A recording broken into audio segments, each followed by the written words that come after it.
Siasa za Afrika, upinzani au uadui? Swali hili huenda ukawa unajiuliza sana, lakini hii leo kupitia Zaki Digital nitakuletea mchanganuo mzima wa kuhusiana na siasa za Afrika. Endelea kusubscribe, kushare na kulike, bila kusahau kucomment kila aina ya tukio la kimataifa. Katika kipindi cha baada ya ukoloni, mataifa mengi ya Afrika yalitazama demokrasia kama mwanga wa matumaini, mfumo unaogeuza nchi kuwa sehemu ya majadiliano ya kitaifa, kushirikisha raia wote na kuipa serikali wajibu wa kuwajibika kwa walio madarakani. Upinzani ulikuwa sehemu muhimu ya mfumo huo, ukitarajiwa kuwa sauti mbadala inayosimamia masuala ya uwazi, haki na utawala bora.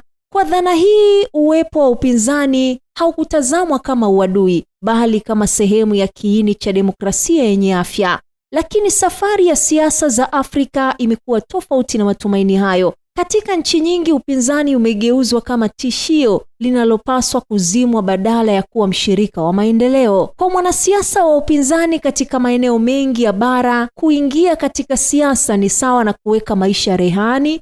Wengi hawana uhakika na kesho yao. Wengine wameshambuliwa, wengine wamefunguliwa mashtaka, na wengine wametoweka katika mazingira yenye utata. Na wakati huu ambapo vyama vya upinzani vinashinda uchaguzi katika mataifa kadhaa, mvutano kati ya utawala na wapinzani umeongezeka maradufu.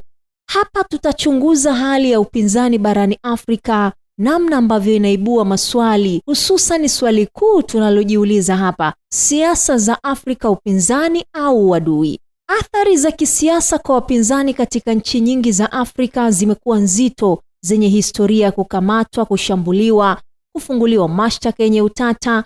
Moja ya mifano ya wazi iko Rwanda, ambako kiongozi wa chama cha upinzani ambacho kilisajiliwa, anayefahamika kwa jina la Victor Umuhoza, alikamatwa tena mwezi Juni 2025 akiwa nyumbani kwake Kigali. Mamlaka zilidai kwamba anakabiliwa na tuhuma za kuunda kikundi cha uhalifu na kupanga shughuli zinazoweza kusababisha uvunjifu wa amani.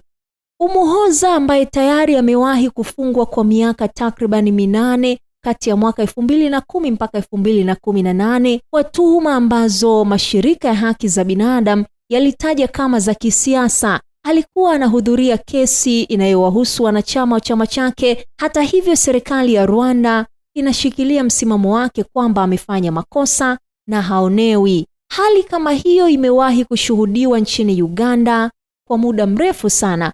Mwanasiasa mkongwe wa upinzani Dr. Kizza Besigye amekamatwa zaidi ya mara 100 katika kipindi cha miaka 20, mara nyingi akituhumiwa kwa kuchochea maandamano au kujaribu kuvuruga utulivu.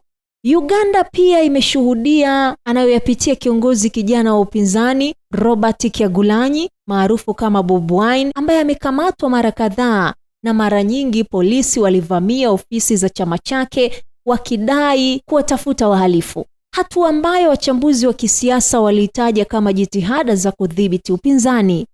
Hali kama hii pia imewahi kujirudia katika nchi kama Zimbabwe, DRC, Cameroon na nchi nyinginezo nyingi.